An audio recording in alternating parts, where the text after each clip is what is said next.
pray para mas marami tayong matakel? Okay po. Okay. Ayan. 9 pa lang tayo. Oo nga, 9 pa lang tayo. Ilan po ba tayo last time? Mga 15 ho. 15. Nagdadatingan sila. Ay, Pero, sige, if you want to still wait.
Sister Ida, tayo na po.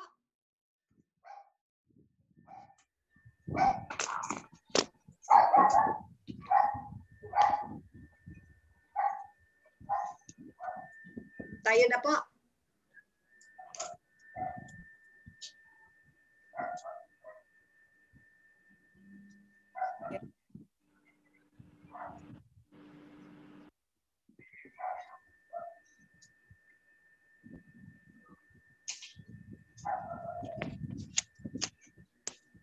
Let's pray na po.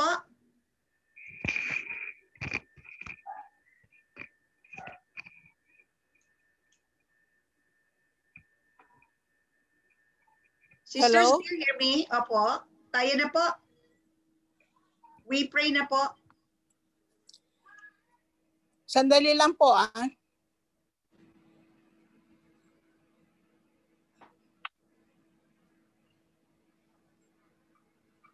Saan na ba?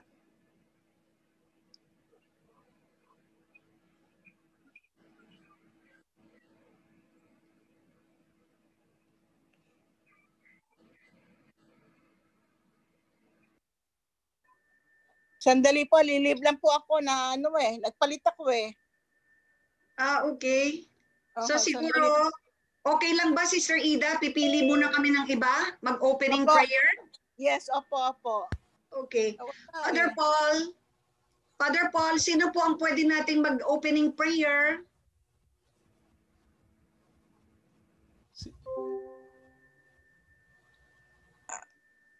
Andiyan naman si Brad Pipito. Yes. Brother Pepito, kayo po. Si Brother Pepe, okay. Brother Pepe. Okay po. Sa ngalan ng Ama, ng Ama, ng Anak, Anak, ng Espiritu Santo. Santo. Amen. Panginoon, kami po ay nanditong muli, nag-aaral ng iyong salita. Sana po, gabayan mo kami at patnubayan sa aming pag-aaral. Paunawa mo po sa amin ang bawat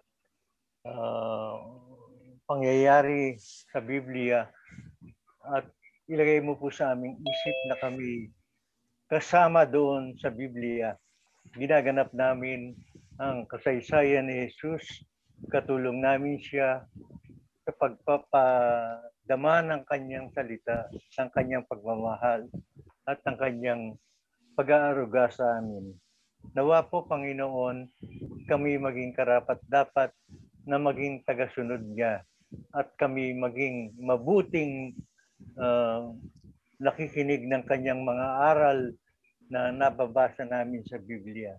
Sana kami po ay maging ganap na tagasunod ni Kristo at kami matutong magpakumbaba sa mga bagay na dapat naming gawin upang kami maging matagumpay na makasunod sa aral ni Kristo. Ang lahat pong ito ay isinasamo namin sa pamamagitan ni Kristo, ng Espiritu Santo at ng kanyang Ama. Siya nawa. Pangalan ng Ama, ng Anak, ng Espiritu Santo. Amen. Amen. Amen. Salamat po, Brother Pepe. Okay. Maganda yung panalangin niya nang sinabi niya na kasama kami sa Bible. So hindi lang tayo nanonood, kasama tayo sa Bible. No? We are part.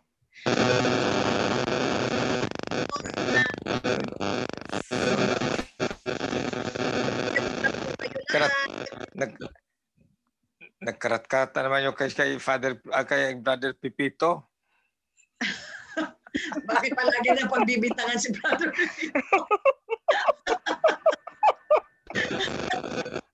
Brother Pete, hello.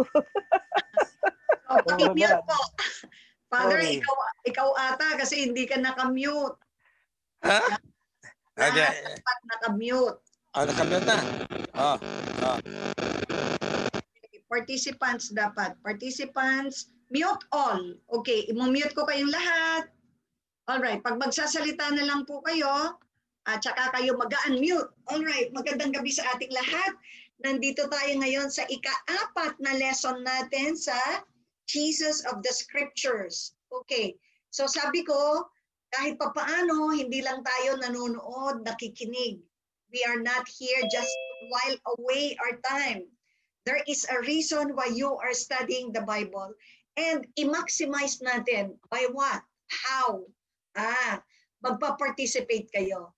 So, someone will remind me, ano ang lesson natin nung lesson 1? Okay? Hindi kailangang ikwento ng lahat, no? Pero ano yung myth? Ano yung pinaka-core? Ano ang summary ng paksa number 1? Okay? Meron kayong mga notes. Okay. So kapag sasagot po kayo, mag-unmute lang. Let me call on Sister Fredeliza. Sister Liza, what is important for you in lesson number 1, paksa 1, topic 1?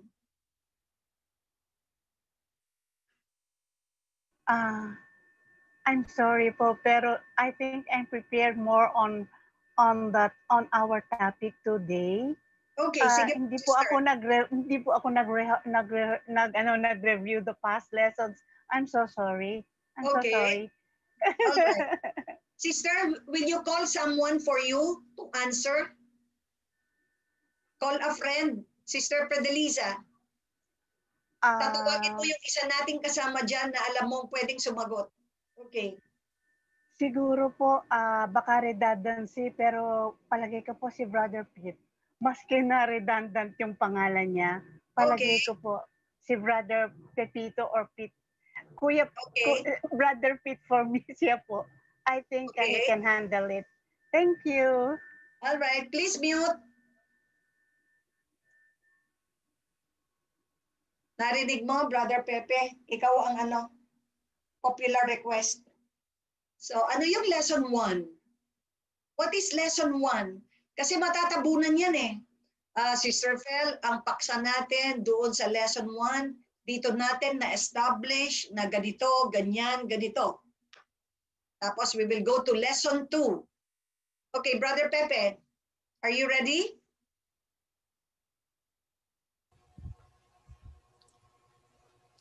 Sister. Ako na lang po, sister.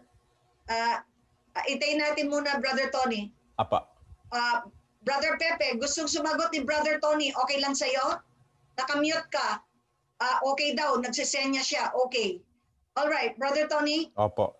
Yung simula po, yun yung pinaka-basic talaga. Panimula po yung ating topic nung una. Ayan nga, So, introduction. Ano yung introduction introduction natin? So yung kahalagahan po ni Kristo, so bakit ba mahalaga po si Kristo sa buhay po natin? Tapos kung papaano po inilarawan si Kristo sa buhay natin. So andun po yung iba't ibang larawan sa kanya. So pinaliwanag po doon sino ba si Kristo para sa atin. Brother, lesson 2 yan. Lesson 2 po ba yan? Lesson 2 na yan, 'di ba? Yung ang larawan ni Jesus, that's lesson 2. Ang introduction is yung po sa ebanghelyo kung paano po na buo yung ebanghelyo. Yeah. So may mga yugto-yugto po na sinabi diyan na ang ebanghelyo po ay nakabatay sa kanilang karanasan mismo kay Jesus. Diba? Sa kanilang. So nagmula po yung gospel sa karanasan at nagmula ito sa tradisyon. At dumating po yung yugto na kailangan po nilang isulat, tapos yung huli ay nagkaroon po ng pag-edit o yung pong final form kasi napakarami pong sulat na ginawa noon. Okay. So, yan pa po. Thank you, Brother Tony. So, sa lesson 1, yung paksa introduction, tama rin yung sinabi ni Brother Tony na ipinakita kung paano natin kakilala si Jesus through the pictures, di ba? Merong Jesus as the Good Shepherd, Jesus as the Pantocrator, as the infant Jesus, yung plague, no?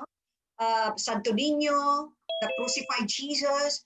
Pero later on sa introduction, sinabi, ang Bible hindi bumagsak, nayari na. May mga stages, tama yung sabi niya, yugto. All right, very good. So may 3 stages. Now let's go to lesson 2. Ano yung diniscuss natin sa lesson 2? Na nag-overlap yung sagot ni Brother Tony. Binigay na niya agad yung lesson 2. Sa title na lang, malalaman na natin. Let's call on Jodalyn. Good evening po. Hello. Yung lesson 2 po natin, yung tinalakay po doon yung ang pagkakaiba-iba ng 4 na ebanghelyo. Kung saan po sa bawat ebanghelyo ni Marcos, ni Mateo, ni Lucas at ni Juan, pinakita po doon kung paano nila nakilala at pinakilala si Jesus sa tao. Okay. Thank you po. Pwede ka bang tumawag pa ng isa, Jodalyn? Para papalalimin yung sinabi mo. Tama na yun. Tama yung sinabi mo. Ang larawan ni Jesus. Let's Salamat call po. on another one na baka nag-aral at hindi niya Okay masasabi po. ang kanyang pinag-aralan. Call someone? Pwede po ba si Brother Nonong?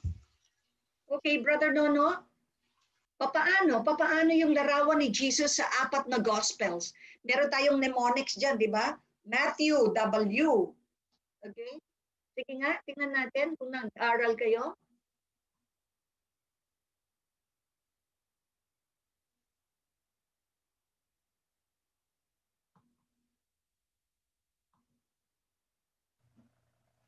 Sorry po, first time ko lang mag-attend, makikinig muna. Sister Jodalyn, first time lang niya umattend.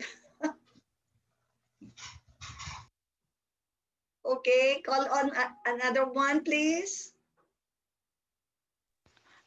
Ako na lang po, susubukan ko po.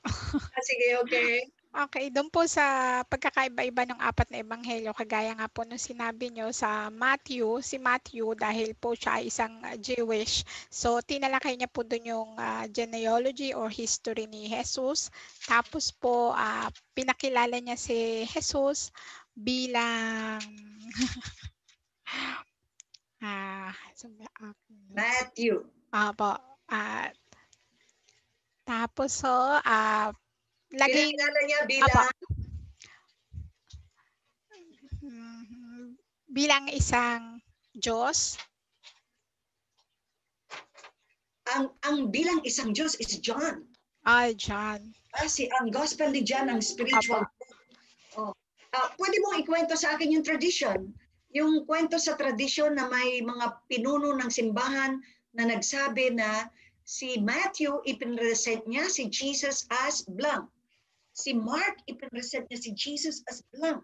And si Lucas, and then as God kay John. Dapat klaro sa atin yan para habang umaandar tayo, nadadagdagan ng alam natin pero hindi natin kinakalimutan yung tapos na. Okay. Call someone to help you, Jodalyn. Okay. Kay ano na lang po, kay Sister Ida po. Sister Ida, are you prepared?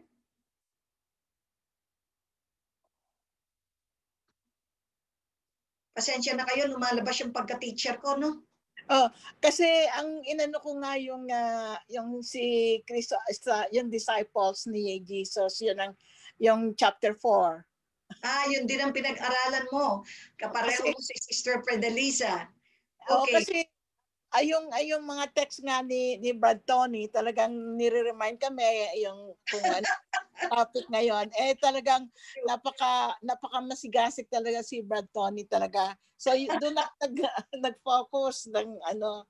Okay. Sorry. Alright. Pero yung sa pinakilala lang doon sa ikalawang yugto, yung traditions na yung mga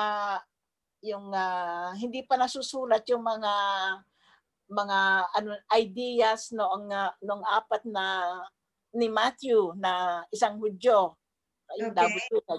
Okay. So puro oral traditions ang pinagsalin-salin nila yon. At saka ang pinakamahalaga yung buhay Kristiyano. All right. Good. Okay. Ano pa? Thank you, Sister Ida. Brother Henry. Brother Henry, ano yung natatandaan mong diniscuss natin sa lesson 2? Bali po nilarawan ng mga evangelista yung sa pamamagitan po ng unang public ministry ni Jesus. Okay. Kay San Marcos sa sinagoga ng Capernaum kung saan pinalayas niya yung sinasapian ng demonyo isang tao. Sinasapian ng demonyo. Alright. Mababasa sa Mark 1:21-28. Okay. Tapos sa naman sa Mateo pinaligiran siya ng maraming tao sa burol para ihulog siya doon. Ganon. Tapos, mababasa po yan sa Matthew 4:23 hanggang 5:2. Tapos kay San Lucas naman po. Sandali. Brother Henry, ang Matthew is more on Sermon on the Mount. Opo, kasama po yun doon sa after nung tawag dito. Kasi yung itutulak siya para ihulog, that's in Lucas. Nung siya ay, tama ba? Si Lucas, nung siya ay nagbasa ng scroll. This happened in your days. Opo. Diba? Opo. Okay. Bali po yun, yung pinaligiran siya ng mga tao para bigay nga niya po yung beatitudes niya. Yan. Yes. Okay. Tapos kay San Lucas, sa pamamagitan ng pangalan yung sinabi niyo yung kay Isaiah 61. Yeah, pumasok. Pumasok po siya sa sinagoga, tapos bumasa siya sa sinagoga, Isaiah 61. Okay. Tapos sa kay St. John, yung first miracle at Cana po. All right. So meron na tayong masasabi. Kapag may nagtanong sa inyo, sino si Jesus, ang dami nyo nang masasabi, sisters, brothers. Pwede na kayong mag-talk. Alam nyo ba? Pwede na kayong mag-talk. Yan lang. Papalawakin nyo na lang. And then, let's go now. Pero bago ako umalis dyan, importante na malaman natin na mayroong tradisyon na umiikot sa simbahan, tradition with a small t, usap-usapan, na ano yan. Kasi si Matthew, ang kanyang isinulat ay para sa mga Matthew, W ang huli. Kaya ang nasa mnemonics ko, ang kanyang isinulat ay para sa mga Jew, mga Hudyo. Kaya ipinapakilala niya si Jesus as their Messiah. Okay? As their Messiah. Tama yung sinasabi ni Sister Jodeline kanina. Pero yung eksaktong word, pag sinabi mong as God, that will fit more doon kay the Gospel of John. So kay Matthew, because he was writing for the circumcised, yung mga Hudyo na circumcised, no? Ang maraming emphasis is given on Jesus as the Messiah. Okay? Here is your Messiah. Here's your King. Diba? King. Naalala niyo si Nathaniel? Mamaya, pag-aaralan natin yung mga apostoles, malalaman niyo na si Nathaniel, unang-una niyang sinabi kay Jesus, "You are the Son of God. You are the King of Israel." Bakit niya yan sasabihin? Okay? So ilang verses sinabi yung pagiging king niya of Israel? At least 41 verses sa Matthew. Would you believe? Now let's go to Mark. Si Mark, he wrote for the Gentiles. Okay? At as a Gentile, hindi siya mag-explain dahil hindi naman Hudyo yung mga Gentiles. Kaya yung kay Marcos, more on, meron siyang mga explanations kung bakit kailangan gawin yun dahil ang magbabasa sa kanila ay hindi mga Hudyo, kundi mga ordinaryang tao na Gentiles. Alam natin, pagano, na convert. So, ang introduction nila kay Jesus is more of a, sige nga, tinan ko nga. Kung si Matthew, more of a king. Kay Mark is more of a servant? Yes. Diyan kay Mark, ang ng exorcism, nandiyan ang story ng mga exorcism, okay? Tapos si Jesus to show his love for these Gentiles, he acts as a servant, di ba? Kapag ikaw ay mayroon kang inililid na tao, yung pagiging leader mo hindi sa authority. Ang pagiging leader mo is more on service, no? Kaya nakilala nila si Jesus as the servant. All right. So pagdating natin kay Lucas, may touch of Greek. May touch of Greek for Gentiles also. He was writing for the Gentiles. Pero alam na naman natin, ang Greek, ang emphasis nila ay ang tao, the completeness of a man. Kaya, inintroduce nila si Jesus as a man. Kasi maski doon, pag tumingin ka sa mga statues ng mga Griego, buong katawan nila ipinapakita. Here is the man, eche homo. Okay? Pero sabi ni Lucas, kung maghahanap kayo ng perfect na tao, ito ang taong totoong-totoo. At inintroduce niya si Jesus as man. Okay?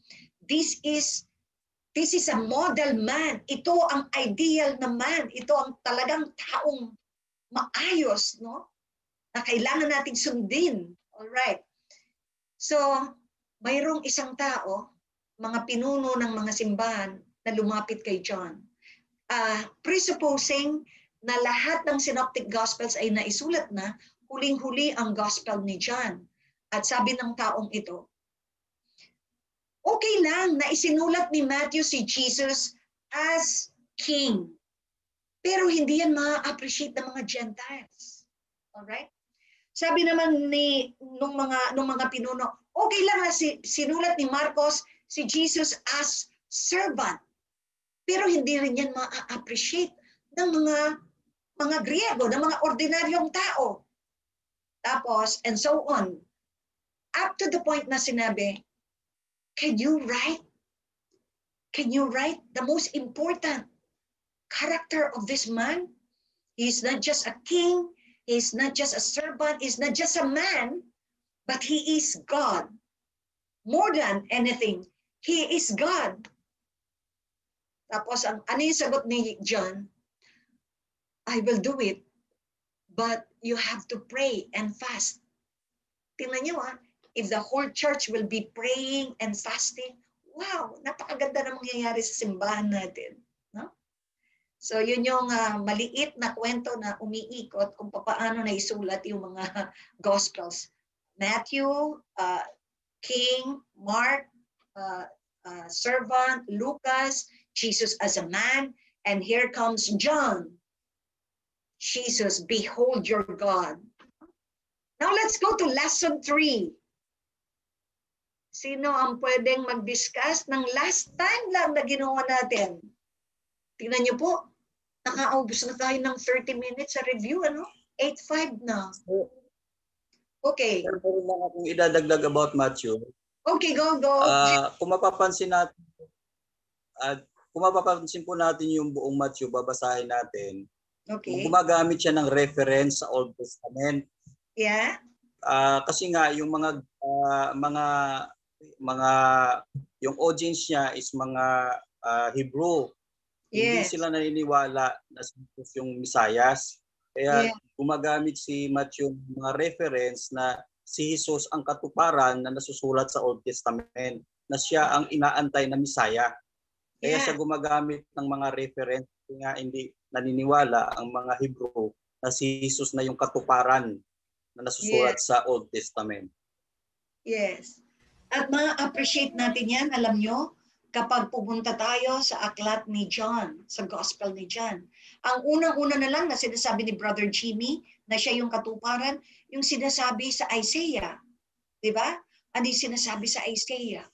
Na mayroong isang birhen na manganganak. No?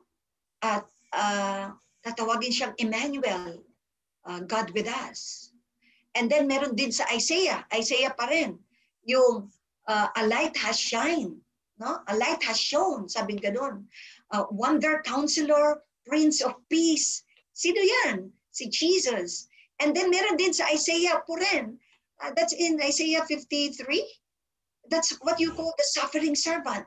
Kung ano yung naranasan ni Jesus, no? And then of course, in the other books, halos lahat ng nasa Bible tumuturo kay Jesus. Pero yun nga ang sabi, hindi sila naniniwala. I'll ask you, naaalala nyo si Nicodemus? Si Nicodemus. Opo. Okay. Si Nicodemus, mababasa nyo sa chapter, I think it's John chapter 3. Si Nicodemus ay lumalapit kay Jesus sa gabi dahil siya ay parte ng Sanhedrin. At alam natin, ang Sanhedrin is composed of Pharisees, Sadducees, scribes, tapos yung mga mayayaman na pamilya doon, and then yung mga priestly people.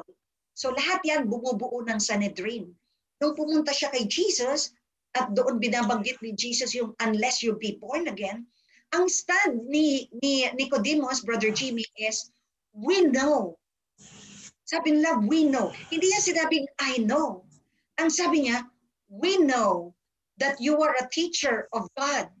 Ikaw ay nagtuturo ng galing sa Diyos, sapagkat hindi mo yan magagawa kung hindi yan galing sa Diyos. So, ibig sabihin, yung Sanhedrin, yung mga authorities, pinag-uusapan na nila si Jesus. Alam nila, pero hindi lang nila matanggap. Kaya talagang dinidikdik nila si John the Baptist. Mamaya, i-discuss natin yan. Kasi we will be talking about the apostles. No? So, napakaganda ng input mo, Brother Jimmy. Very good. Okay. Lesson 3 now. Lesson 3. Ano ang lesson natin noon? Last time? At fresh na fresh pa sa inyo? At nagmamadali kayong magsisagot? Sapagkat fresh pa sa inyong isip? Lahat ay tumataas ng kamay? Hindi ko malaman kung sino ang tatawagin ko.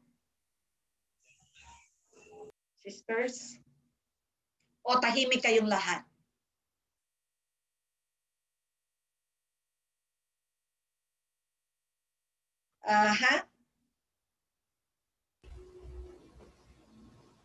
Sino po ang pwede? Lesson 3. I think you have your notes. Walang kayo ng isa and then i-expound natin. Ano yung lesson 3? The identity of Jesus. And alam natin, ang pinag-aaralan natin ay yung 4 Gospels. So sasabihin mo lang. Yung pinagmulan po, So, sister. establish ang identity ni Jesus as early as in Mark. Opo. So, Sino yan? yung Brother pong Tony? Apo. Okay, Brother Tony. Bawat gospel po ay may may kwento po tungkol kay Jesus. Okay. At sabi nga po kanina ni Brother Jimmy, nakaugnay po ito dun sa kanyang audience. So, kaya po yung introduction ng bawat gospel ay dun po nakapatungkol. Okay. So, halimbawa po kay Marcos nga po, nabanggit ni Brother Jimmy kanina, dahil nga po ang kanyang audience ay yung mga at tama po ba? Mga Hudyo, opo. So, yung kanyang panimula ay sinimulan po ay sorry po sister, rewind. So, halimbawa po kay Matthew po pala yan, di ba sister? Tama, kay Matthew. So dahil sa napaliwanag ko po last time yan dahil kay Matthew po ang audience niya ay yung mga Hudyo. So inugat po yung pinagmulan ni Jesus kay Abraham.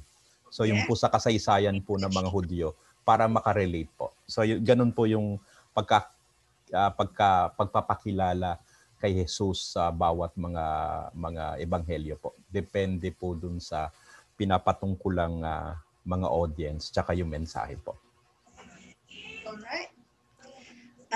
Bakit po pag sumasagot ang mga brothers and sisters, kayo po, bakit po kayo pag sumasagot ay parang ayaw niyong magtagal magsalita? Para po magsalita yung iba, sister. Okay. Dagdag pa ako. Okay, sino yung magdadagdag? Jimmy. Brother Jimmy. So, yung gospel, yung synoptic, yung tatlo, Matthew, Lucas, at saka Mark. So, isang tao yung kanilang binabalita, pero iba-ibang paraan ng pagkikwento o pagsusulat. Kasi nga, iba-iba yung audience na kanilang sinusulatan. Okay. So, katulad ni Matthew, Hebrew. Si Mark naman ay isang ordinaryong nulat.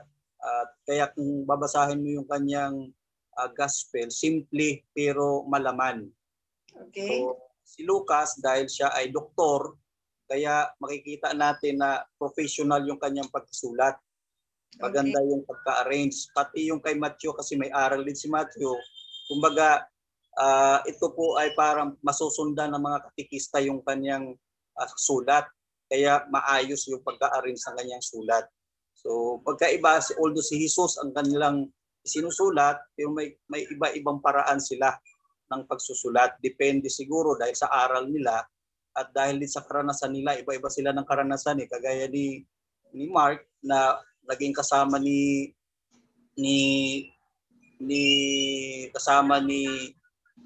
Pablo, and then naging kasama din siya ni Peter. Kaya yung sulat niya, mas marami siyang ikikwento dahil nga yung experience niya kay Pablo, experience niya kay Peter. So, yun po yung pagkakaiba, isang tao yung binabalita nila, pero may iba. Kagaya nung muling pagkabuhay, mapapansin po natin yung muling pagkabuhay, may iba-iba silang ikwento. Katulad nung pumunta si Maria sa libingan, makikita natin kay Mateo na may dalawang espiritu silang nakita. Pero pagdating kay Mark, isa lang. Okay. Tapos pagdating doon kay iba naman yung dating, may nakaupo ng parang nakaputi. Okay. So iba-iba yung kanilang paliwanag. Kaya kung magiging literal tayo, medyo magkakaroon ng kalituhan. Okay. So siguro dahil sa tagal din ng katulad nung Mark na unang isinulat, ayon po sa nasusulat, na 20 years after nung namatay si Pablo at saka si Peter, ay Pablo and Peter, sa kanya isinulat yung Gospel ni Mark. So saka sumunod yung iba. Si Mark ay secretary ni Peter. Opo, kaya siguro yung... Ang point ko, Brother Jimmy, yan sinasabi mo, more on lesson 2 yan, pwede nyo yung idagdag. Kunyari, speaker ka na. Yan, pwede mo isulat sa 2, yung larawan ni Jesus, how it was presented. Pero pag number 3 lesson ka na, the identity of Jesus, you have to zero in. Ako, ang ine-expect ko na isasagot ninyo ay, kay Marcos, paano identity ni Jesus, walang fanfare. Wala, diretso agad. Ano yung senaryo? Siya ay binabautismuhan ni Juan Bautista at bumukas ang kalingitan at narinig mismo ang identity niya. This is my beloved son. Yun ang ine-expect ko, direct to the point. Kasi pag mag-e-exam kayo at pag marami kayong sinabi, wrong yan, wrong. Kasi ang hinahanap kong sagot ay, what is the identity of Jesus in Mark, in the Gospel of Mark? He is the Son of God, diretso agad. In Lucas, wala. Kung kay Marcos, pwede natin sabihin diretso, nasa gitna na yung kwento, ni hindi dumaan sa pagka-baby. Pero kay Lucas at kay Matthew, kaya doon yung matatandaan. Kapag may quiz ako dati, walang nakakuha. Mali-mali yung partner, nakalagay doon. What are the 2 Gospels na nagbanggit ng infancy narrative tungkol kay Jesus? Hindi nila nakuha. Okay? Matthew and Luke. Matthew and Luke, mayroong genealogy, may family, may infancy narrative. Pero mas maayos yung kay Lucas, ang sabi nga ni brother. Pero kapag yun ang itatakal nyo, ang tanong is identity. What's the identity of Jesus? Di ba naalala nyo, ang tagal-tagal natin didiscuss si Tamar, si Rahab, sino pa, si Ruth, si Naomi. Ibig sabihin, kung si Marcos, inintroduce niya si Jesus as God, si Lucas at si Matthew, it's a little deeper, no? Kinuhanan pa ang background ng Judaism, kinuhanan ang background niya ng bata siya, at inilagay sa family tree. Pagdating kay Lucas, ang sentro ay temple, kaya nandyan yung nawala siya sa templo. Okay? So, yung temple na senaryo. So, yun, yung identity. Pagdating kay John, okay, what happened to John? Anong identity ni Jesus sa Gospel ni John? Logos. Diba? In the beginning was the Word. Wow. It's in the innermost, no? That Jesus is God, innermost. In the beginning was the Word, and the Word was with God, and the Word was God. Logos. The Greek word logos. So, zero in agad. Identity of Jesus. Now we go to lesson 4. Okay? Thank you sa mga nag-participate. Thank you. So next meeting, uulitin-uli natin yan. Ikukwento nyo uli yan. Pero itatama natin ng itatama until such time na pwede na, pagkatapos ng aking mga Genesis to Jesus, sasabihin ko, Brother Henry, Brother Jimmy, kayo po yung follow-up talk. Kasi tapos na po ako sa parish ng meron akong parish na yun na binibigyan ng Genesis to Jesus. Yung, alam niyo ba yung Shrine of St. Joseph? Yung walang tigil lang misa every 2 hours? Yung malapit doon sa papunta sa Shrine of St. Joseph. They are taking Genesis to Jesus. And ang schedule ay bukas 4 o'clock ng hapon. St. John Bosco also is taking Genesis to Jesus. Pag talagang ipit na yung schedule ko at nakikita kong kaya nyo na, kayo ang magtatackle nito. Okay? Kaya you have to prepare yourself. Hindi natin to ginagawa para lang manood kung paano magturo si Teacher Fel or makinig or para hindi sayang yung oras ko or wala naman akong gagawin or makikiusyoso lang ako. Alright? So welcome Brother Nonong kasi siguro si Brother Nonong walang tsamba sa Panginoon. The reason why he is here is he was invited by the Lord. Huh? Brother Nonong, sino ba nag-invite sa iyo dito?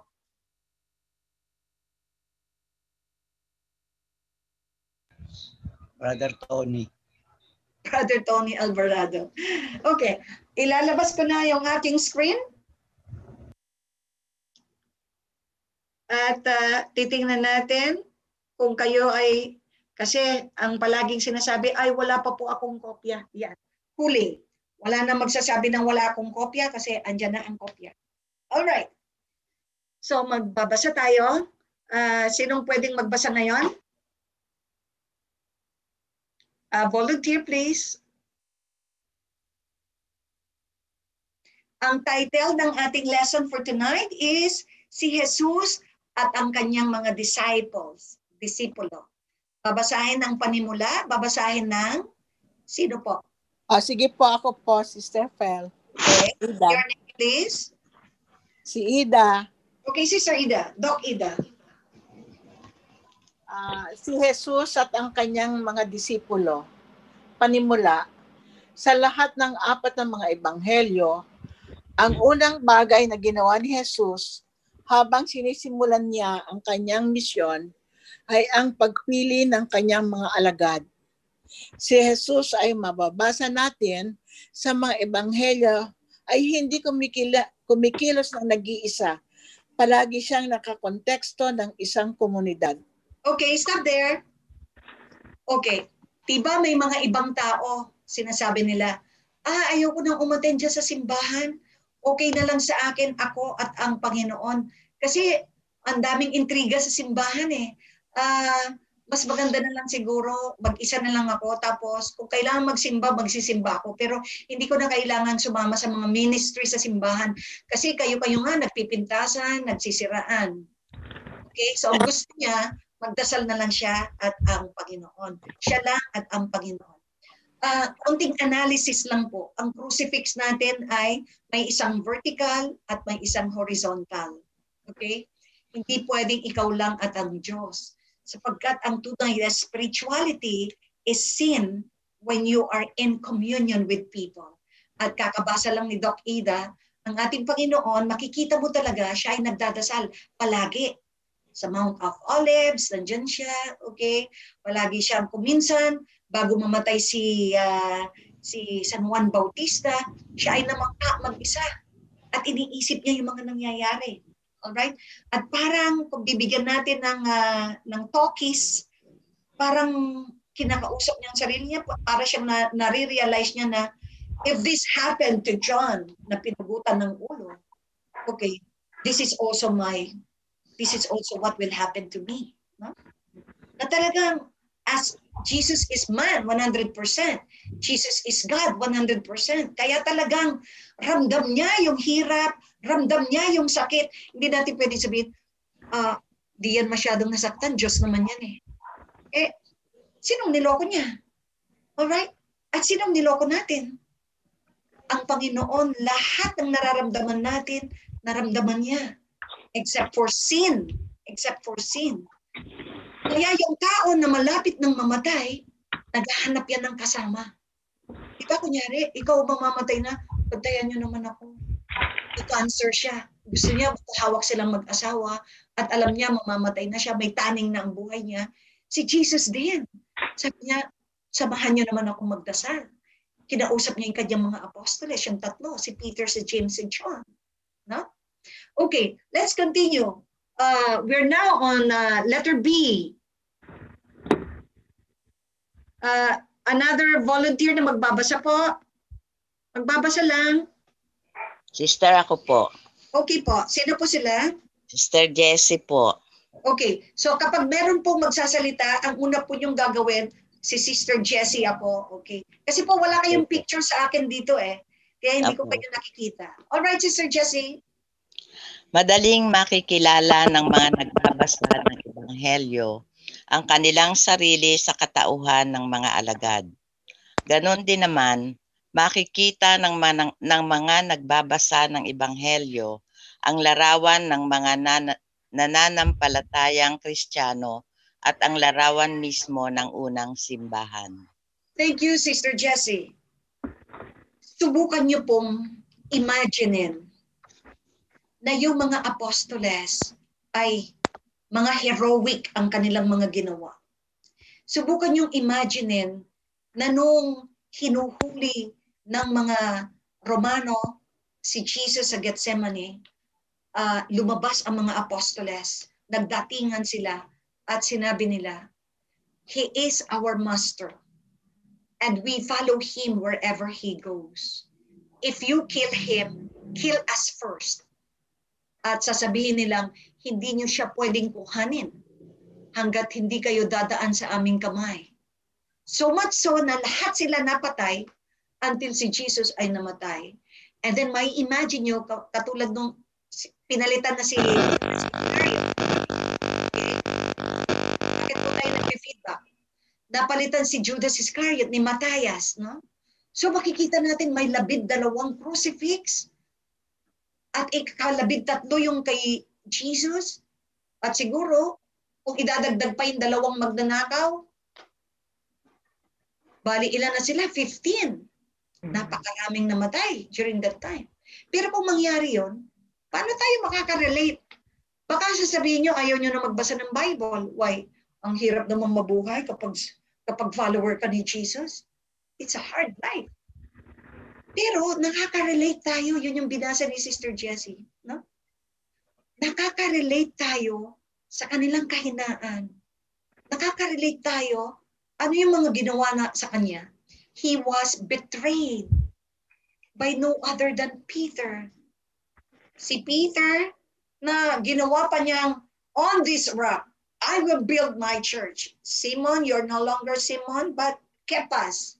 Cephas, Kepas, Petros, rock. And then, ang sinabi rin niya, get behind me, Satan. Si Peter din yon.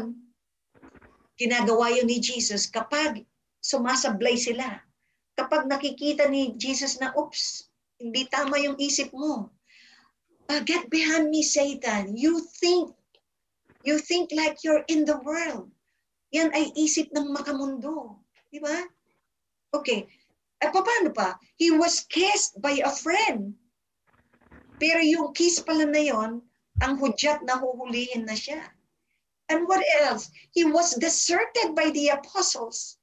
Iniwan. Hindi sila nagpakamatay para kay Jesus. Iniwan nila. At mababasa nyo doon sa Gethsemane, merong isang tumakbo na nakabomba. Hindi na niya nakuha yung damit niya. Dahil ayaw niyang masabing, isa ako na kasama niya. Kaya tumakbo siyang walang damit. Kung ikaw yun, si Jesus, di ba napaka, it's as if you have failed. No? No? At sila din mismo, ang sakit-sakit ng loob nila, lalo na si Pedro. Ang sakit-sakit ng loob niya na, I have betrayed him, I have betrayed him. Pero tingnan mo kung paano siya sinalo ni Jesus. Alam niyo ba, meron ako maliit na side story. Kaya ako na in love sa pagbabasa ng scriptures dahil sa uling. Uling. Bakit, sister? Anong kinalaman ng uling? Kasi si Jesus, nung tinawag niya si Pedro, come, let's eat, no? After na mabetray niya, nasa uling yung mga isda. Pero, bago mangyari na niyaya siya ni Jesus, nag-resurrect na kasi doon si Jesus. Pero bago mangyari yan, nung tinatawag, nung nandun pa lang siya, Hindi siya makapasok sa templo. Okay? Hindi siya makapasok doon. Why? Wala siyang connect sa loob. So, si John, most probably, anak siya ni Zebedee, James and John. At si James and John, ang tagadala ng isda ng tatay nila doon sa mga bahay ni Anas. Naalala niyo si Anas, si Caiaphas, si Anas. Alright? Yeah. So, anong nangyari? Because of John, napapasok niya si Peter na Galilean. Hindi siya makakapasok doon eh. Kaso pagpasok, ang lamig-lamig, mayroong mga uling at doon siya tumapat. Kaya doon ako na-inlove sa uling. Alam niyo kung bakit? May uling at doon sa uling, sabi ng mga tao, uy, di ba kasama mo yun? Yung pinapahirapan sa loob? Di ba kakilala mo si Kristo? Hindi hindi ko kilala yan. Lumipat na naman siya sa uling ha. Tapos, tinan mo, Jesus. Nung matapos yung nahiya siya sa sarili niya, nagluluto si Jesus ng isda sa uling din. Tapos doon niya tinanong si Peter, Peter, do you love me? Peter, do you love me? Okay. I-mute ko na lang po kayo lahat. Kasi merong mga nakabukas. Hindi nyo napapansin nakabukas kayo. Alright. Okay, so kung magsasalita po kayo, kayo ay mag-unmute. Alright. Here we are. Ano yung sinasabi ko? Kung maalala mo, Sister Predelisa, ano yung topic ko? Nasaan na ako? Kung ikaw ay ang aking secretary, ang scribe, ano yung topic ko? Na si Jesus ay nandun sa nag-iihaw siya ng isda. Oh, yes. Tinanong niya si Jesus. Okay. Tinanong niya si Pedro, do you love me? Yeah. Do you love me? Do you love me? Talagang kumbaga parang binigyan niya uli, ibinalik niya ang puri ni Peter. If you denied me 3 times, I am asking you, do you love me? Do you love me? Do you love me? Okay? At alam natin, yung love ay iba't ibang stages. Do you love me? May love na eros, pang mag-asawa. Root word, erotic, no? Not root word. Diyan natin nakikita yung salitang erotic. Okay? Eros. Meron ding filial, brotherly love. Pero ang dating ni Jesus is agape, unconditional love. Okay? Feed my lambs, feed my lambs, feed my sheep. Okay, now let's go. So, yung binasa ni Sister, binigyan tayo, pwede nating sabihin na ang pagkasulat ng gospel, it is an allowance for us, tayong mga magbabasa ngayon, para makarelate tayo sa kahinaan na kahit na sila ay failing in their role, in their love for the Lord, binigyan sila ng pagkakataon. At nung makilala naman nila si Jesus, after the resurrection, doon na lang nila talaga nakilala si Jesus, handa na silang mamatay. Kaya wag natin, Brother Pepe, nakabukas yung microphone mo. Kaya wag nating paki-mute po. So, ang ibig sabihin, wag nating sirain yung pagkakataon na nabigyan tayo ng kaalaman na ganito, na pag-aaral ng ganito. It's not for your, para lang yan sa iyong self-improvement, para lang yan sa iyong spirituality, para maging holy ka. No, you're supposed to proclaim it. You're supposed to tell people about this learning. No? Kagaya nung nangyari sa mga apostoles, na nakita na nila si Jesus, they are ready to die for Him. Okay, let's go to letter C. Someone please read it for me. Merlin po. Okay, Merlin. Letter C. Tulad ng totoo sa bawat ebanghelyo, ang kanilang paglalarawan ng mga unang tagasunod ni Jesus ay mayroon ding mga natatanging katangian. Gayunpaman, mayroong ilang mga karaniwang mapapansin tulad ng hindi ko Stop muna there, Merlin. Apa. Yung sinasabi na, sige, sandali po, kasi mahirap po sa akin kasi nagpi-feedback kayo eh. All right.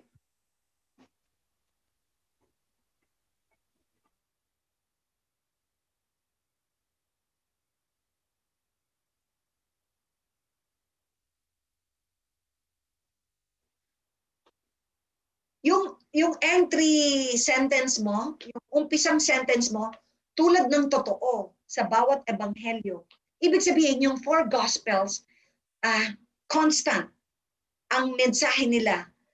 Naglalarawan sila ng mga unang sumunod kay Jesus. Okay? Pero kahit lahat sila ay sinasabi nating, okay, lahat sila nagkukwento kung paanong tinawag ni Jesus ang mga apostoles, mayroong katangi-tangi na makikita mong dito na sila maghihiwalay. Okay? Or dito natin masasabi na, oops, meron palang katangian. Hindi pala lahat ay pwedeng lumapit lang kay Jesus at apostoles ka na.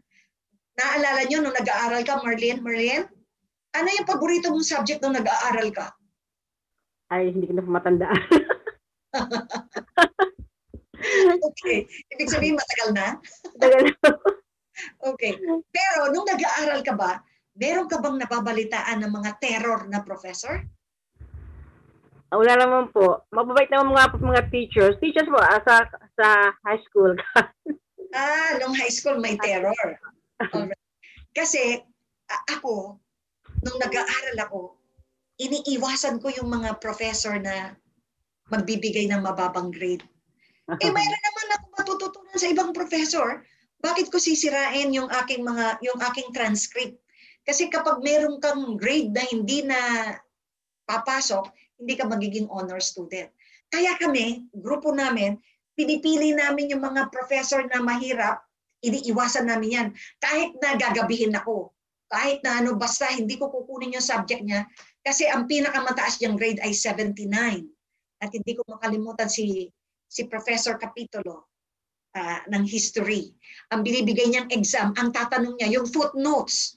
Kaya pero doon ako napunta. Napunta rin ako sa kanya.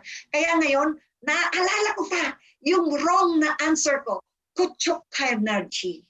Spelling pa lang, hindi ko na masusulat. Saan daw nangyari yung ganitong event? Ang sagot, nasa footnote, Kuchuk Kainarchi. So, sabi ko, ay nako. Pero, salamat sa Diyos, okay naman. Now, ito, hindi sila ang pumili kay Jesus. Si Jesus ang pumili sa kanila. Now, let's go now. So, Merly, pagpatuloy mo na ngayon yung iyong binabasa. Number 1, hindi pinili ng mga... Number 2 na po? No, number 1. Number 1, hindi pinili ng mga alagad si Jesus. Sila ang pinili ni Jesus at tinawag upang makasama at makibahagi sa kanyang misyon. Number 2, ang mga alagad ay binibigyan ng bahagi sa misyon ni Jesus. Number 3, ang mga alagad ang bumubuo sa pamayanan ni Jesus. Number 4, sa kabila ng kasama nila si Jesus at sa kapangyarihang ipinagkaloob sa kanila ni Jesus para sa misyon, ang mga ebanghelyo ay hindi nag-aatubiling mag-focus sa kahinaan at kabiguan ng mga alagad. Okay. Napakaganda po ng ginawa ni Father Donald Sr. Kapat na katangian ng pagpili ng mga disipulo. Okay? Number 1, hindi sila pinili. Hindi nila pinili si Jesus. Si Jesus ang pumili sa kanila. At ang pagpili sa kanila, ay, akala mo, ang tagal na niyang kakilala ang mga taong ito. Maglalakad siya. Nakita niya si Philip. Ang sabi lang niya, sumunod ka sa akin. Tinawag niya si Philip at sabi niya, sumunod ka sa akin. At si Philip, iniwan niya ang kanyang lambat. Okay? Ganon din ang ginawa niya kay James and John. Okay? Mga anak ni Zebedee. Naglilinis sila ng lambat. Ang paglilinis ng lambat ay it's a family thing. No? Ang mga tao ay nandoon sa dagat, okay? Either nag-aayos ng bangka or naglilinis ng lambat. At si Levi or si Levi, yung tax collector, ganun lang niya, sasabihin, sumunod ka sa akin. At sumusunod sila. Ano kaya? Lumabas si Brother Henry at tinawag niya si Brother Jimmy. Sumunod ka sa akin. Pwede sinabi ni Brother JB, sandali lang, may ginagawa pa ako eh. Walang ganon. Sumunod ka sa akin. Iniwan nila lahat. Kumbaga parang, who is this man? Ibang klase. He has the, what? He has the allure. He is seductive. He is what? Meron siyang magnet. No? Meron siyang magnet behavior. May charisma. Charisma po yun. Charisma. Meron siyang charisma. Pero alam nyo ba, ang nakalagay sa Bible, you seduce me, O Lord. Yan ang sinabi ni, sabi niya, you seduce me, O Lord. Makikita niyo yan sa Bible. No? Ang binabanggit ng mga terminology, allure, seduce, talaga naman. Pero of course, it's more than just charisma. Okay? So, yun. Hindi sila ang pumili. Si Jesus ang pumili. Tapos ito. And I am happy to hear this. Alam niyo ba, kaya tayo nandito? Meron tayong misyon. At kaya kayo nakikinig, lahat tayo merong misyon. At hindi lang yan. Kung binibigyan tayo ng parte ni Jesus sa mission niya, binibigyan rin niya tayo ng pagkakataon. Pero hindi pa yan dumadating sa stage natin. No? Na kapag may pinagdasal ka, gagaling. Binibigyan ka ng power na magpalabas ng masamang espiritu. No? At the right time, siguro mapapasa atin yan. Alam niyo, maniwala kayo't sa hindi, mayroon akong isang pamangkin na 20 years old. Nakwento ko na ba dito? Sa grupo na ito? Father, nakwento ko na po ba sa inyo? Yung nangyari doon sa aking pamangkin? Wala pa, wala pa. Wala pa. 20 years old siya. Ang pangalan niya ay si Leah Farr. Binaliktad na Rafael, my brother. Okay? Ito si Leah Farr, medyo mataas na. Bakit mataas? MVP. Most valuable player ng isang eskwelahan. I think kung hindi FEU, may isa pang eskwelahan. At marami siyang mga followers, maraming mga babae nagkakagusto, nagmomotor siya, libre siya sa tuition fee, nakakapag-aral siya. He's at the height of kanyang youth, 20, 21 years old. Minsan, Christmas, 5 years ago, nagmotor, nakainom, bumangga. Alam niyo ang nangyari? Ang mata niya parang baby doll. Pag binuksan mo yung epicantic fold, nakababa, puro white. Ang ulo niya napipi. Ang skull pala napipipi. Yung bungo niya bumaba. Ang kamay niya hindi na nakadikit sa sa joint niya. Tapos gumagastos na ang family, close to 500,000 na. Tapos ang sabi ng hospital, iuwi nyo na lang ho. Kasi parang it's short of saying, hantayin nyo na lang sa bahay nyo mamatay. Kasi nasa ICU siya eh. So nasa 500,000 na. Alam nyo ba ang ginawa namin? It's not through anyone's power. But when people of God get together and pray in God's name, and we prayed, naalala ko pa, pumunta ako sa simbahan, nakadaster po ako, nung malaman ko yon. Nakadaster ako, at nandun yung mga brothers and sisters namin sa community, at nagdasal kaming lahat. At umiiyak ako, at pinray over nila ako. Ako yung proxy. Yung lay defenders, yung grupo natin, Father Paul. Alam nyo, inuwi yung bata, pag uwi ng bata, after about 3 days, nakita ng mga magulang, nakaupo sa rocking chair. Wow. Tumayo, umupo sa rocking chair. Diyos ko, nakakakilabot. At ngayon po, hindi siya naoperahan.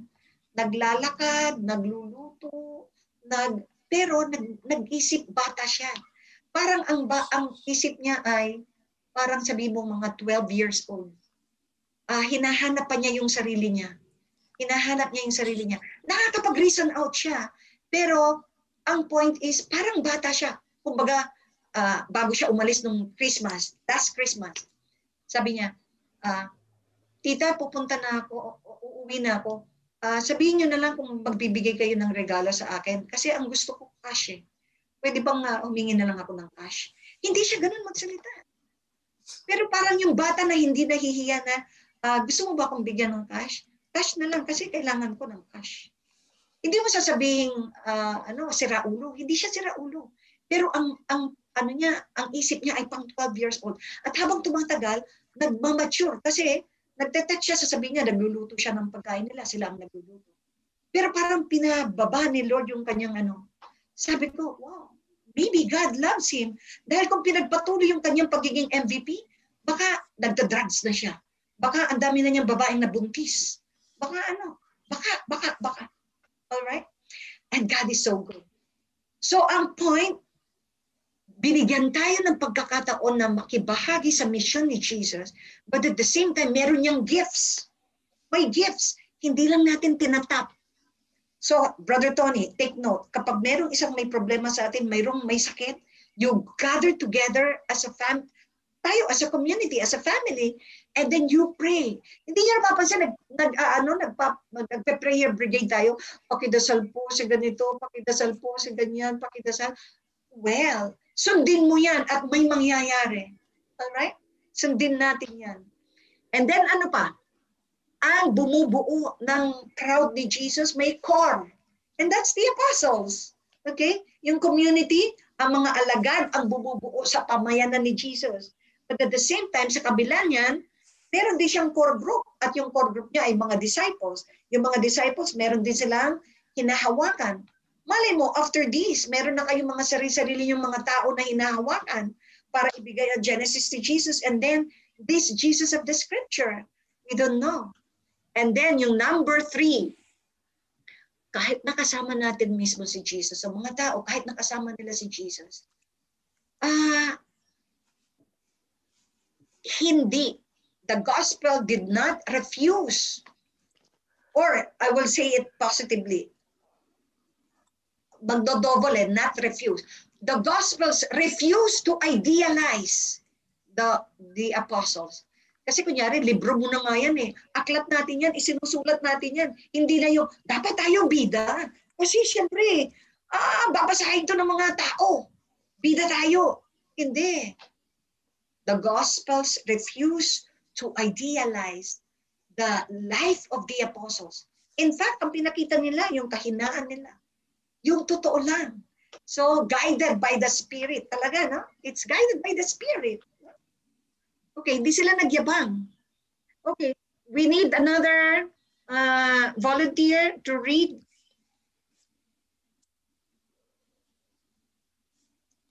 Thank you, Sister Marley. Ang pagtawag, ito na tayo. Paano tinawag ang mga apostoles? Okay, hindi pwedeng disciple agad. Paano sila tinawag? Okay, let's read this. Anyone? Name, please.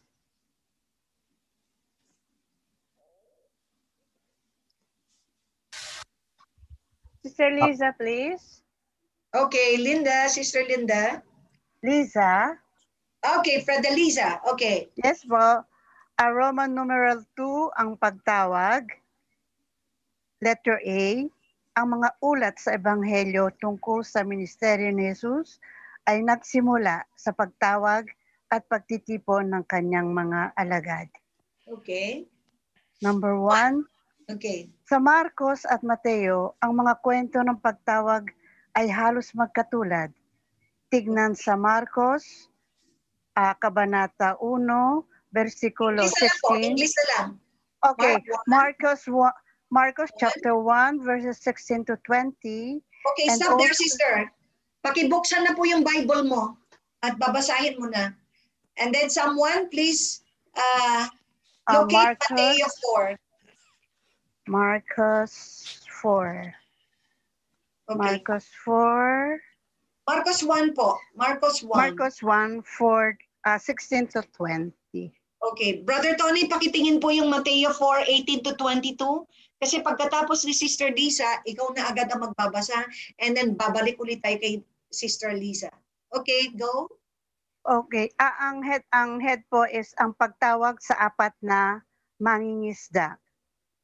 Minsan, naglalakad si Jesus sa tabi ng lawa ng Galilea.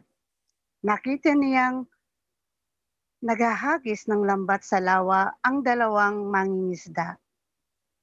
Si Simeon, na tinatawag ding Pedro, at ang kapatid niyang si Andres. Sinabi ni Jesus sa kanila, "Sumunod kayo sa akin at gagawin ko kayong mga mangingisda ng mga tao." Noon di iniwan nila ang kanilang mga lambat at sumunod kay Jesus. Nagpatuloy siya ng paglakad at nakita rin niya ang magkapatid na Santiago at Juan na mga anak ni Zebedeo. Sila'y nasa bangka kasama ng kanilang ama at nag-aayos ng lambat. Tinawag din nila si Jesus. Tinawag din sila ni Jesus. Agad nilang iniwan ang bangka at ang kanilang ama at sumunod kay Jesus. Okay. Thank you. Brother Tony? Mateo po, chapter 4, verses 18 to 22. Okay. Minsan naglalakad si Jesus sa tabi ng lawa ng Galilea. Nakita niya naghahagis ng lambat sa lawa ang dalawang mangingisda, si Simon na tinatawag din Pedro at ang kapatid niyang si Andres. Sinabi ni Jesus sa kanila, "Sumunod kayo sa akin at gagawin ko kayong mga mangingisda ng mga tao." Noon di iniwan nila ang kanilang mga lambat at sumunod kay Jesus. Nagpatuloy sila sa paglalakad at nakita rin niya ang magkapatid na Santiago at Juan na mga anak ni Zebedeo. Sila'y nasa bangka kasama ng kanilang ama at nag-aayos ng lambat. Tinawag din sila ni Jesus. Agad nilang iniwan ang bangka at ang kanilang ama at sumunod kay Jesus. Okay. Pareho ang version, di ba? Nakita nyo? Out of the 660 verses found in Marcos, ang na kay Matthew ay 600 verses. Pareho. Alright? So, tingnan natin yung kay Lucas. So, nabanggit ko na yung sinasabi dito, nag-utos si Jesus at sumunod sila. Walang pag-aatubili. Okay? And then, ano pa? Ang pagiging alagad ay regalo. Regalo ng Diyos. Okay. Sister Liza, kayo Yes po po. uli. Kayo po uli ito. Letter B. Letter B. Okay. Ang Ebanghelyo ni Lucas, chapter 5, verses 1 to 11. Tuloy-tuloy po. Ay may magandang pagkakaiba sa mga kwentong ipinangaral kung saan si Jesus ay nagturo sa mga tao sa may tabing dagat.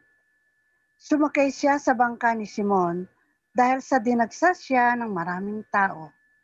Pagkatapos ng isang himala, nang makahuli sila ng maraming isda, si Simon at ang kanyang mga kasama ay tinawag ni Jesus upang sumunod sa kanya. Alright. Thank you. So yung Matthew and Mark, naglilinis, dumaan si Jesus, "Come follow me." Dito, nang hiram ng bangka si Jesus. No? Sumakay siya sa bangka at doon siya nagturo. At maya-maya, sabi ni Jesus, pumalaot kayo. At sinabi ni Peter, "Ay, magdabag po kami ng isda." Wala po talaga. Ut onom sink. Go into the deep. Sikat na sikat po yung salitang yan. Go into the deep. Nung tayo ay palapit na sa millennial, no? Sa 2,000 years, si Pope John Paul II naglabas ng encyclical niya. Ang title ay Ut Unum Sink. Okay? Go into the deep. All right. So, ganun niya tinawag ang mga apostoles. At nung makita ni Peter at ang mga apostoles ng daming isda, anong ginawa ni Peter? Bigla siyang lumuhod. Ang sabi niya, "Layuan po ninyo ako. Ako po ay makasalanan." Napakaganda ng sinabi ni Jesus. Tiningnan niya si Peter at sinabi niya, "Do not fear." Huwag kayong matakot, brothers and sisters. Kung kayo man ay magsasalita at magiging speaker, ang Diyos ang mangunguna. Kapag nauna yung takot sa inyo, ibig sabihin, you rely on your knowledge. Pero pag papayagan mo yung sarili mo na gagamitin ka ng Diyos para marinig ng kapwa mo, itong pinag-aaralan natin, magpagamit ka. Ang sasabihin mo lang, Lord, please, kayo po yung manguna. So be it. So be it. Kaya pag sinabi ko, Sister, Brother Jimmy, Brother Pepe, kayo po ang speaker sa ganito. Ay, naku, sister, hindi pa ako handa. Hindi ka handa. Hindi ka handa as a person, pero ihahanda ka ng Diyos. Alright? So, hindi natin expect, naku, sister, baka hindi ko kaya yan, natatakot ako. Kasi ang sabi ni Jesus, fear not, Peter. From now on, you will become fishers of men. Ang ganda, di ba? Now, let's go to John. Sister, ikaw pa rin yan, C. Letter C. At narito muli ang Ebanghelyo ni Juan na kakaiba. Chapter 1, verse 35 to 51. Ang pangyayari ay naganap sa Jordan, sa halip na sa Galilea, kung saan iniwan ng mga naunang alagad si Juan Bautista, at sila ay bumaling kay Jesus nang siya'y nagdaan sa kanilang harapan. Yes. Okay, thank you. I think we will have to stop here, but I'll just give you an overview para I will not leave you high and dry because it's already 8:54. So, babalikan ko ito uli. Di ba? Kasi hanggang 9 lang tayo, tama ba? 7:39. Yes. All right. So, ano po yun? Sometimes we go, after 9, mga 9:20. Talaga? Yes okay. po. Alright. So, tingnan po natin itong Gospel ni John. 35 to 51. Sige. Did you open your Bible to John 1, 35 to 51? Kasi ito talaga yung iba sa Synoptic Gospels.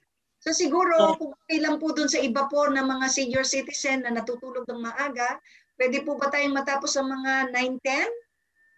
Okay. Okay. Okay po. Sige po. Okay po. Let's read John 1, 35 to 51. Meron po bang magvo-volunteer dyan? Kasi mukhang nabugbog si sister. Ako po, sister. Okay, sige. Kinabukasan, naroon... Ako na po, sister. Okay, inumpisa mo na, brother. Sorry po. Kinabukasan, naroon muli si Juan kasama ang dalawa sa kanyang mga alagad. Nang makita niya si Jesus na nagdaraan ay kanyang sinabi, siya ang kordero ng Diyos. Narinig ng dalawang alagad ang sinabi niya, kaya't sumunod sila kay Jesus. Lumingon si Jesus at nang makita niyang sumusunod sa kanya ang mga ito, sila'y tinanong niya, ano ang kailangan ninyo? Sumagot sila, saan po kayo nakatira, Rabay? Ang kahulugan ng salitang ito'y guro. Halika kayo at tignan ninyo, sabi ni Jesus.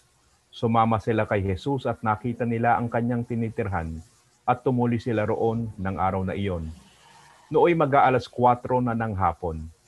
Ang isa sa dalawang alagad na nakarinig kay Juan ay sumunod kay Jesus ay si Andres na kapatid ni Simon Pedro. Unang hinanap ni Andres ang kanyang kapatid na si Simon. Sinabi niya rito, nakita na namin ang Mesiyas, ang kahulugan ng salitang ito'y Kristo. At isinama ni Andres si Simon kay Jesus. Tinignan ni Jesus si Simon at sinabi sa kanya, ikaw ay si Simon na anak ni Juan. Ikaw ay tatawaging Cephas, na ang kahulugan ng pangalang ito'y Pedro. Kinabukasan minabuti ni Jesus na pumunta sa Galilea. Nakita niya roon si Felipe at sinabi ni Jesus sa kanya, sumunod ka at maglingkod sa akin. Si Felipe ay taga Bethsaida tulad ni na Andres at Pedro. Nakita ni Felipe si Nathaniel at sinabi niya dito, natagpuan na namin ang tinutukoy ni Moises sa kanyang isinulat sa aklat ng kautusan at gayon din ng mga propeta. Siya'y si Jesus na taga Nazaret na anak ni Jose. May mabuti bang maaaring magmula sa Nazaret? Tanong ni Nathaniel. Sumagot si Felipe, halika't tignan mo. Nang malapit na si Nathaniel ay sinabi ni Jesus, masdan ninyo ang isang tunay na Israelita. Wala siyang anumang pagkukunwari. Tinanong siya ni Nathaniel, paano ninyo ako nakilala? Sumagot si Jesus, bago ka patawagin ni Felipe, nakita na kita nang ikaw ay nasa ilalim ng puno ng igos. Sumagot si Nathaniel, Guro, kayo nga po ang anak ng Diyos. Kayo ang hari ng Israel. Sinabi ni Jesus, sumampalataya ka ba dahil sa sinabi ko sa iyong nakita kita sa ilalim ng puno ng igos? Higit pa riyan ang masasaksihan mo. At sinabi niya sa kanya, pakatandaan mo, makikita ninyong bukas ang langit at ang mga anghel ng Diyos ay manhik manaog sa kinaroroonan ng anak ng tao. Wow! That's Amen. very rich. Very rich. Okay. So ano yung senaryo, yung umpisa? Tinawag niya si Andres, na kapatid ni Simon Pedro. Diyan pa lang, magtataka na po kayo eh. Hindi pa nga binibigyan ni Jesus ng assignment si Peter, pero ang sinabi, si Andres na kapatid ni Simon Pedro. May Pedro na. Hindi niyo napansin, Brother Tony? Yeah. Diba? Cephas, Pedro. Okay. Doon yung sa taas hindi yung nasa baba. Yung umpisa pa lang ng gospel. Si Andres, tinawag niya ang kanyang kapatid na si Simon Pedro. Simon Pedro. Diba? Bakit may Pedro na? Number one, yung synoptic gospels na isulat na matagal na. Last ang Gospel of John. So kapag sinabi ng writer na si John na si Simon na mangingisda, hindi siya makikilala ng mga taong magbabasa, especially yung mga taong malayo sa Israel. Kasi ang mga Christians doon, alam na nila yung nangyari kay Pedro. Alam na nila yung nangyari kay Simon. Simon na pinalitan ang pangalan niya doon sa Synoptic Gospels. Kasi nung binasa natin yan, makikita mo, bakit ganon? Hindi pa naman nag-usap si Jesus at saka si Peter.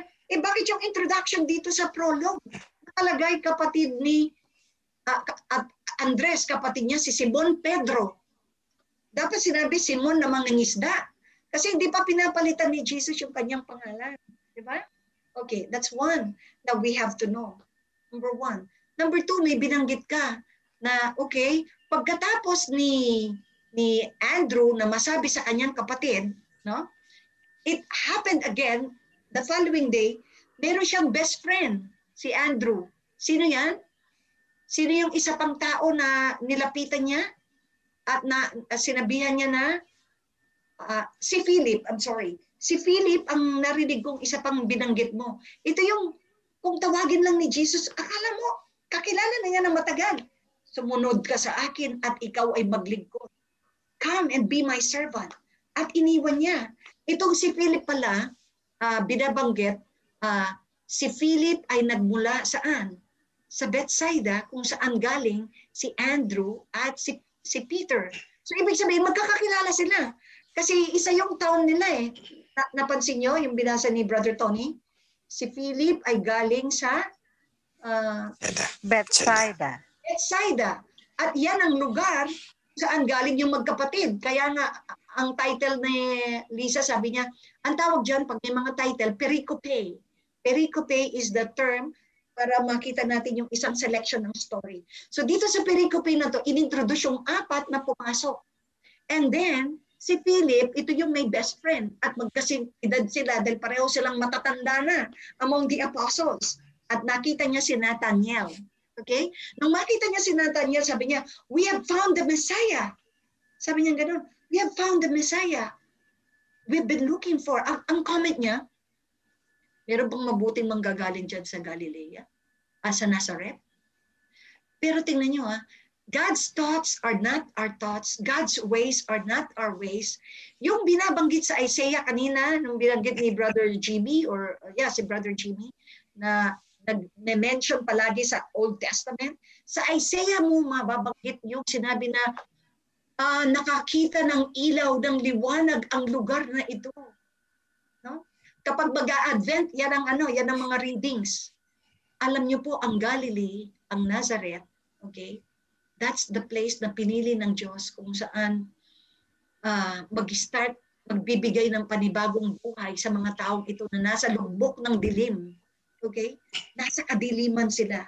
Kaya, kapag binanggit ang salitang Nazareth, pag binanggit ang salitang Galilee, nako, ang mga tao dyan nahawahan na.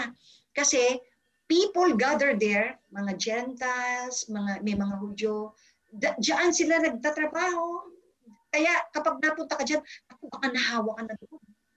So, lugar yan ng mga, sabihin na natin, hindi pure.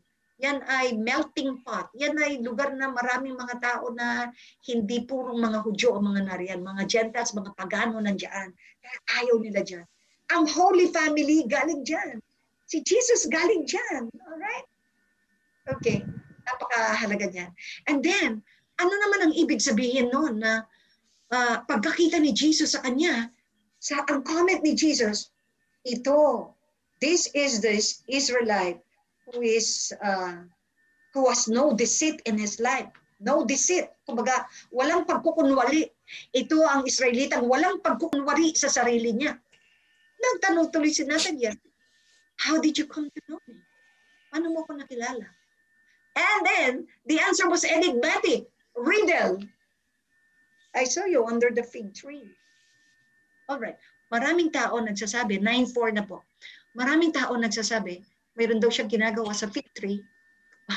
Distortions, contortions, comments, okay? Negative, positive.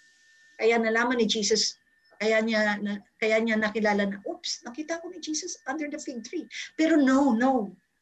Ang fig tree is a symbolism of the house of Israel. Okay, please write it down po. The fig tree is a symbolism of the house of Israel. It's like Jesus telling him, inalagaan ko kayo ng matagal. Sinubaybayan ko ang buhay niyo ng matagal.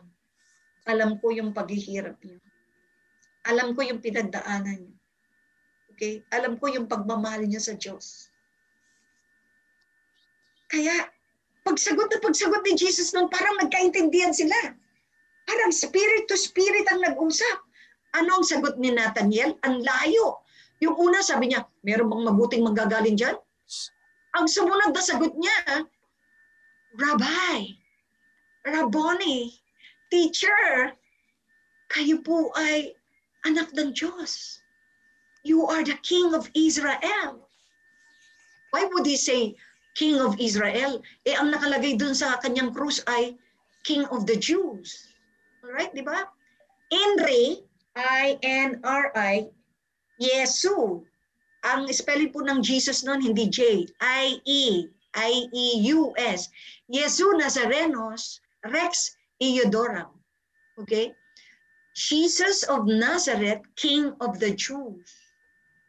Pero pag binasa natin yung Revelations, hindi lang siya hari ng Israel. Pag nakita natin si Jesus at sinasabi sa Revelations, ang Revelation po ay ginawa ni John. Ang Gospel ni John ngayon, kaduktong Revelation. Siya rin ang gumawa ng Revelation. Anong binabanggit dyan? I think that's in Revelation 16. Ang nakalagay dyan, sa susunod na pagbabalik ni Jesus, nakasakay siya he is riding on a white horse at nakasulat sa kanyang hita at nakasulat sa kanyang damit. King of Kings and Lord of Lords. Pero hindi niya sinabing he is King of the Jews. Yun ang sinabi ni Pilate at umaangal si Caiaphas, di ba? Oy, huwag yan ang isulat nyo. Ang isulat nyo, sabi niya, no, what is written is written. Pero not even Jesus was claiming na I am the King of the Jews. Pero actually, alam mo po ang nangyari doon. And this is very important. It's like an effigy. Alam niyo po ba yung effigy? Kapag galit ang mga tao sa isang presidente, yan yung mga nababasa natin na ginawa ng effigy tapos sinunog. Diba? Ilalabas mo lahat ng galit mo dito sa tao na to. What Pilate was doing is, he made Jesus an effigy for the Jews. Sapagkat yung mga Hudyo mismo ang nagsasabing, crucify him! Crucify him! And because of that word Jews, na hindi naman dapat Jew, hindi naman ang pangalan ng mga taga-Judea, hindi naman dapat Jews. Ewan lang natin kung bakit i-translate nila in English ng Jews. Pero actually, kapag ikaw at saka Judea, ang pangalan mo ay Judeoi. Judeoi. Judeorum, yung Inri. Yesu Nazarenos Rex Iodorum, Judeoi. Pero ginawa nilang Jews, kaya tuloy nagkaroon ng problema. Nagkaroon ng tinatawag natin ng anti-Jewish, mga anti-Semite, di ba, pinag-aralan natin yan sa Genesis to Jesus, yung mga galit sa mga Hudyo, no? It went to that extent just because of wrong translation na nabuo ang galit sa buong Israel, dapat sa Judeans lang. Okay? Insulto po yung ginawa ni Pilate dyan. Ginawa siyang katawa-tawa. Talagang sobrang ginawa nila kay Jesus. Pero kalmang-kalma siya.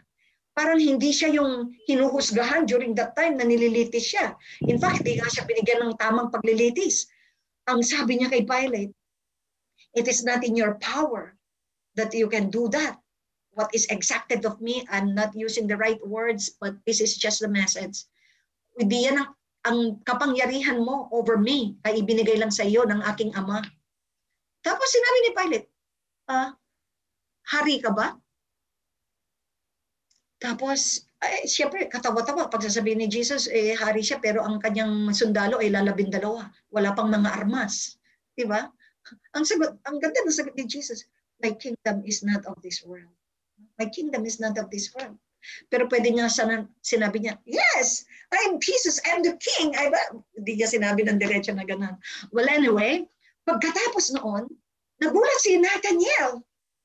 You are the king of Israel. Why Israel?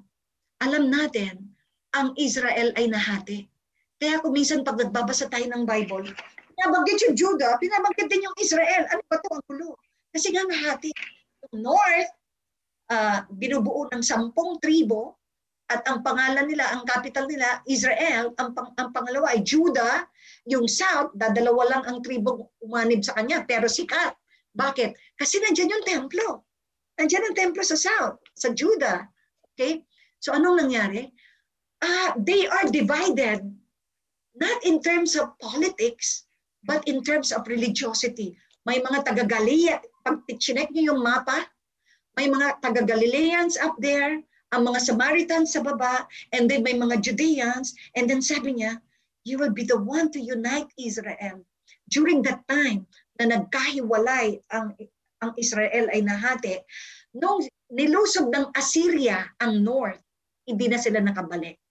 Nung nilusog naman ng Babylonia ang South, alam natin, it's because of King Cyrus, no? Kaya naibalik ulit yung kanilang mga gamit sa templo.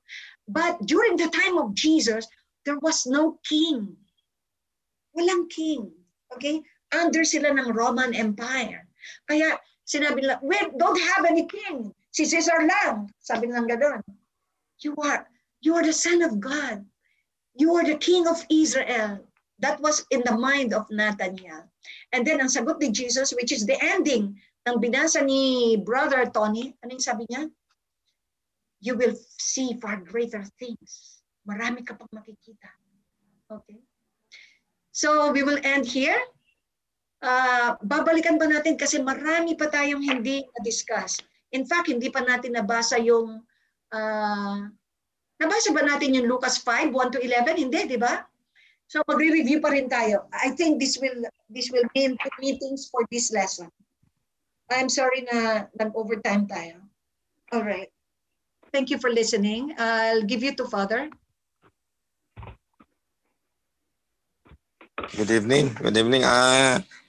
Paalaala ko lang sa lahat ng mga nagsidalo nitong nasabing wag nating abalahin si Ma'am Fel dahil maapektuhan din si secretary diyan, no? Dahil at saka yung at saka dalawang mga lawyers na mga anak maapektuhan din sila din ay wala pang hapunan lahat. Hinihintay nila si Sister Fel. Hinihintay nila si Sister Fel. Next time, let's be on time. Yun na nga. Then hinihintay, hindi sila kakain pag wala silang, pag hindi sila kasama. ng itong apat. So yun ang dahilan na huwag nating abalahin ng gusto, ha? Yeah, okay. Okay, salamat. Okay. Yeah, let's be on time na lang. Sa ngalan ng Ama at ng Anak at Espiritu Santo. Amen. Amen. Magandang gabi, Ama. Nagpasalamat kami sa ibinigay mo sa amin na pagkakataon na sa pamamagitan ng aming facilitator, si Ma'am Fel, na pinapalalim ang aming kaalaman sa banal na kasulatan at sa pagkilala sa aming Panginoong Hesus, no? So yun ang dahilan na kami nagpasalamat na sana marami kaming matutunan sa pamamagitan niya at yung kanyang hamon sa amin na sa sunod na kami na matutong magbahagi sa iba sa pamamagitan ng aming pagbabahagi, lalo pa yung lumalalim ang aming kaalaman dahil so yun ang dahilan na ako'y nagpapasalamat nitong nasabing okasyon na sana dumami sanang maging magsilalo nito at dumami rin ang maging katulad ni Ma'am Fel. Sa ngalan ni Kristo ang aming Panginoon. Amen. Sumainyo ang Panginoon. At sumayo rin. Pagpalain ka na makapangyarihang Diyos sa mata na at Espiritu Santo. Amen. Magandang gabi at maraming salamat sa iyong pagsidalo. Bye-bye po. God bless. God bless po. God